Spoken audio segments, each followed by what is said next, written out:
Olá, aqui quem fala é o Davi, seja muito bem-vindo a mais um dos nossos vídeos, meus irmãos. E é o seguinte, tem coisas que levam tempo pra gente poder confirmar, não nós, né?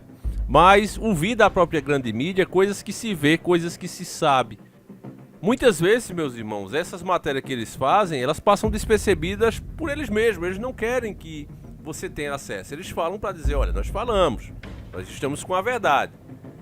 Mas não faz jamais aquela força que tem que se fazer, né, para que chegue a mais e mais pessoas, porque se você posta alguma coisa e não se esforça, não coloca um bom título, muitas vezes no caso da mídia, paga pela divulgação e etc, etc, a informação não chega. E é o caso dessa matéria, que ela é de 2021 e ela confirma muitas coisas que a gente falou durante os nossos vídeos na época da caçada do Lázaro, quem lembra? Acompanhando inclusive de perto e tendo informações privilegiadas de pessoas que estavam lá, no caso, nós noticiamos aqui, fizemos uma série de vídeos afirmando que a polícia estava pegando muito material de misticismo, de ocultismo, para não dizer outra coisa, durante a perseguição ao Lázaro. E que logo veio uma nota, isso foi público, todo mundo viu, né? A grande mídia criticando os policiais, as autoridades, até que se foi proibido que qualquer policial desse esse tipo de informação, com a desculpa que eles estariam, assim, instigando o preconceito contra religiões afro. Foi isso que saiu, foi isso que foi feito, os policiais simplesmente pararam de relatar o que estava acontecendo. Acontecimentos, inclusive, estranhos envolvendo o paranormal. E aí eu encontro essa matéria aqui, ó. Por nada, fazendo pesquisas aqui, né? Olha só, a gente tem uma foto já do Lázaro quando era mais novo. Ele nunca foi, deixar bem claro aqui para quem não acompanhou os nossos vídeos, ele nunca foi essa mente criminosa, esse Rambo do crime, né? Do sacrifício humano, como a mídia taxou. Na verdade, ele trabalhava, olha como é sério essas informações, ele trabalhava para um grupo. Ele era o capacho desse grupo, o executor de serviços desse grupo. Grupo esse que deu cobertura a ele até o último momento. E teve policiais corajosos que chegaram a falar isso. Disse, olha, ele não está agindo sozinho. Há evidências que ele não está agindo sozinho, né? Mas ficou por isso mesmo. A corda, como diz o ditado, ela sempre arrebenta no lado mais fraco. Isso quer dizer o quê? Que sempre aquele mais humilde, mais fraco, ele leva toda a culpa. Muitas vezes se vindo, inclusive, de bode expiatório. Então vamos lá. Vamos ver essa matéria aqui do Metrópolis. Vou ler junto com vocês, eu não vi ainda. Evidências apontam que Lázaro tem ligação com bruxaria e fez rituais. Itens ligados a doutrinas capetistas teriam sido localizadas na casa dele, no entorno. Policiais o descrevem como psicopata. Essa matéria é da época, né? 15 de 6 de 2021. Aí eles falam, né, que ele já estava sendo procurado quando essa matéria saiu. Fazia 7 dias, ou seja, ainda não tinha explodido a coisa, né? Como ficou, né? Como se tornou o caso. Ó. Lázaro Barbosa de Souza, 32 anos, teria ligações com rituais capetistas e de bruxaria. As informações foram colhidas ao longo das investigações, que inclui o falecimento de uma família no INCRA 9. Existe uma sucessão de crimes cometidos por ele desde então. Os policiais que trabalham no caso o descrevem como psicopata. Itens ligados à doutrina capetistas teriam sido localizados na residência dele, no entorno do Distrito Federal. Segundo a Polícia Militar de Goiás, né? Lázaro alegou estar possuído por um espírito. Ele também teria dito que iria levar o tanto de gente que pudesse. Então veja, meus irmãos, essas informações depois elas sumiram, né? A mídia mudou o discurso. Mas logo no comecinho, eu não sei se vocês lembram de um caso também, que teve um avião que derrubou uns negócios em um certo país. Vocês devem saber do que eu estou falando, né? E teve muita informação da própria Rede Podre de televisão, que entrou com links ao vivo. E eu lembro de ter assistido. Assisti até também nos DVD Prepare-se, do Rubens, né? Que mostrava esse trecho que eu tinha visto no dia do acontecido, né? E tinha lá nos DVD Prepare-se, não lembro em qual, esse trecho da matéria. E um especialista falando, né, que foi entrevistado ali na hora pela Rede Podre, e ele dizendo exatamente o seguinte, olha, isso que está acontecendo aí não podia acontecer, porque esses prédios são a prova desse tipo de impacto. Então não é possível, algo a mais colocaram ali, né? Então não estou negando aqui nada de informação, até porque não pode, são regras, né? Qualquer fato histórico que seja consenso aí da verdade absoluta, como se o humano, né, pessoas pudessem ter a verdade absoluta, mas tá assim hoje, são regras, a gente não vai discutir. Só tô falando desse ponto, né? Então eu só tô falando disso aqui para que você veja, né? Que às vezes logo quando a notícia sai, aquela briga, porque existe de fato competição entre esses grupos, né? Grupos de mídia. E eu chamo assim porque na cabeça, né? A mão que sustenta todos eles é a mesma. Então é por isso que eles seguem um padrão. Mas existe a competição entre esses grupos, é claro, um quer ser maior do que o outro.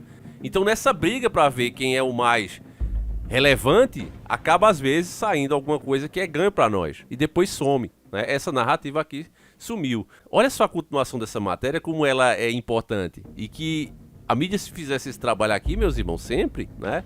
Não precisaria nem dos nossos canais. Mas, infelizmente, vocês sabem como é que eles agem. Ó. Conforme o tenente Gerson de Paula, Lázaro seria integrante de uma seita. Olha a informação, família. Conforme o tenente Gerson de Paula. Você viu alguém entrevistar o tenente Gerson de Paula? Dar voz ao cara? Perguntar as opiniões dele, como ele chegou a elas? Não, você não viu mais isso. Essa matéria saiu, veja bem, no comecinho do negócio. Você tá entendendo como é que funciona, meu irmão? Olha aí, ó. O tenente, ou seja, não é ninguém ligado à espiritualidade que fica achando chifre em cabeça de cavalo, não. Um tenente. Lázaro seria integrante de uma seita. Claro, ele trabalhava para essa seita e esses sacrifícios que ele fazia era em nome dessa seita. Ele era um capacho da seita. Entende, meus irmãos? E é isso que eu, desde o começo, né, que eu peguei as informações também limpas, eu passei elas aqui para vocês. Mas como sempre, tem muitas pessoas, por isso é que eu tô trazendo esse caso, que diz, mas, Davi, é raciocínio seu, velho. Eu não vi a mídia falar isso. Pois é, a mídia falou. Você é que não viu. As informações teriam sido dadas pelo próprio suspeito à vítima de um assalto que ele realizou em Goiás, um mês antes de acontecer esses eventos. Segundo o tenente, na ocasião ele levou armas e celulares. Há indícios de que o criminoso praticava esses rituais desde a infância. Meu irmão, isso aqui é muito sério. Informação preciosa, né? Você precisa muito, meus irmãos. Não é só para ajudar o canal, não. Se quiser, baixa, coloca aí no teu canal. Mas compartilha o vídeo. Compartilha. Porque é importantíssimo as pessoas saberem disso. Porque muitos de vocês, quando passam a informação, o pessoal acha, ah, lá vai mais um, né? Que fica, de fato, procurando aí. Perna de cobra, que não existe, os caras ficam procurando, nunca vão achar. Então aí, ó, né? Aí aqui na matéria, família, eles continuam dando as informações da época, né? Que a polícia tava procurando, que já tava falando sobre os avanços em geral, né? Que não interessa mais pra nós, porque a gente já sabe o que aconteceu, né? Deu ruim pra ele, com capeta e tudo, foi dessa pra uma pior, hoje queima lá no colo do capeta. Mas esse tipo de informação, ela não pode se perder, meus irmãos, não pode. Porque nada melhor como o tempo pra gente entender as coisas que acontecem, os fatos, né? Hoje, como eu sempre repito aqui no canal, tudo é colocado como normal. Pode ser a coisa mais absurda do mundo. Vem um e normaliza a coisa. Pelo menos tentam, né? Os despertos entendem isso. Essa forçação de barra. Mas do sistema é sempre isso. Vem uma coisa atípica, incomum. Isso vai desde o comportamento nosso, do ser humano, até fenômenos no céu, na terra e no mar. E os caras vêm normalizar. Ah, deu um terremoto dessa magnitude, 4 pontos na escala Richter. Foi. No Brasil, foi. Mas não disseram que era impossível? Mas agora é possível e isso aí é normal. Eu tô dizendo porque eu sou especialista e você não é. E é assim, meu irmão. É assim que tá as coisas hoje. Se sair agora um ET, né? Aparecer aqui no meio do céu, descer e dizer, não, é normal mesmo, a gente já sabia. Isso aí é bobagem. É café com leite. E não duvido nada que esteja perto de acontecer. Não que exista de fato, né? Mas, né, que vai existir essa narrativa, eu não acho difícil. Você tá vendo, inclusive, cada vez mais, né, se abrindo o papo sobre isso.